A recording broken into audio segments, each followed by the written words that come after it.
world's brightest prospects hope to hear their name called so they can walk across the stage and claim their first professional jersey at this year's NBA draft. It is one of the most anticipated nights in basketball when we get to see how the future of the NBA will start to take shape. And while everyone knows who the #1 pick will be, teams across the league are welcoming the next generation of stars. With a look ahead to tonight's draft, I'm joined by Front Office Sports Today's Baker Machado. Baker, good to have you with us again. So, all right, so you look at the odds here. The Dallas Mavericks got the #1 pick. They had a 1.8% chance in the lottery of getting it, so lucky them. Yes, really. We know who they're going to go with. They're going to go with Cooper Flagg. Is this a good match for them? Absolutely.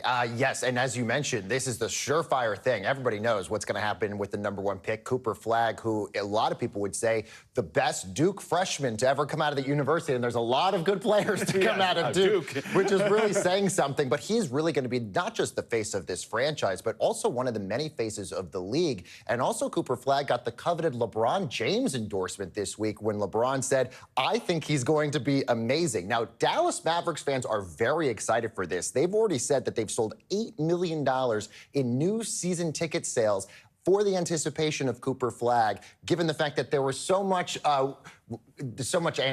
anger about what had happened with Luka Doncic and that trade that went to the Los Angeles Lakers. Now a lot of Mavericks fans a lot happier now with what they're going to get in Cooper Flagg. And considering the season just ended, they're already selling that many tickets. That's a pretty good sign. All right, so beyond Cooper, how's the rest of the class looking? Look, #2 pick, this seems like this is also going to be a surefire expectation here. Is the San Antonio Spurs going to be selecting Dylan Harper from Rutgers? He's the point guard, about 18 years old. He's averaged about 19 points per game. He's also the son of Ron Harper, the former Chicago Bulls star during the great Michael Jordan days. But after #2, this is where things start to get a little interesting. The 76ers have the 3rd pick, but nobody really knows what they're going to do there. They might take VJ Edgecombe, who is the Big 12 Freshman of the Year from Baylor. Could they take Con Kneppel, the freshman from Duke, or even Jeremiah Fears from Oklahoma? Or could they trade that pick? That's one thing a lot of people have even speculated there. Ace Bailey, one of the other big guards from Rutgers, also really, really good, but hasn't done a lot of workouts with some other teams. So he could go anywhere from 3 to 10. So a lot of sort of questions of where things could go after #2. All right, you were here on Monday talking about the NBA Finals. After that, we chatted with Chet Holmgren and Jalen Williams. You might have heard of a fascinatingly entertaining conversation.